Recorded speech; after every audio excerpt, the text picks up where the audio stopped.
Cinema బాగుంటే ప్రేక్షకులే 10 సార్లు చూస్తారు, 100 సార్లు చూస్తారు. నిన్న సినిమా కూడా పోయింది. ఇంతవరకు దగ్గర ఒక 6-7 సినిమాలు మొత్తం వెళ్ళిపోయినాయి. మీకు ఒక అభిమానిగా నేను ఒక చిన్న సలహా ఇవ్వాలనుకుంటున్నా.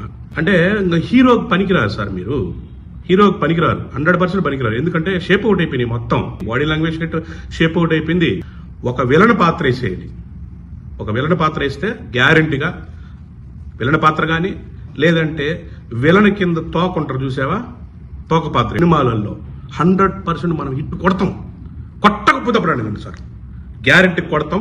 ఇదే సబ్జెక్టు నెక్స్ట్ సినిమా తీసి మనం ఇండస్ట్రీ బద్దలు కొట్టాలని చెప్పి నిజంగా కోరుకుంటున్నాను సార్. ఎందుకంటే ఒక అభిమానిగా నా ఆవేదన వ్యక్తం చేయాలని చెప్పేసి ఈరోజు ఈ వీడియో చేస్తున్నా. ఒక విలన్ ఉంటాడు, ఒక బానిసత్వంగా ఆయనకి తోకలాగో ఫస్ట్ తోకలాగా పెడదాం సార్. తర్వాత నెక్స్ట్ సినిమాకి ఎలాగో విలను, ఇప్పుడు మీరు విలన్ అయిపోతారు కాబట్టి దానికి ఇంకో పాత్ర వేసేసి నెక్స్ట్ సినిమాకి ట్రై చేస్తే గ్యారంటీ ఈ 2 సినిమాలు హిట్ అవ్వకపోతే ఒక అభిమానిగా చెప్తున్నా నేను.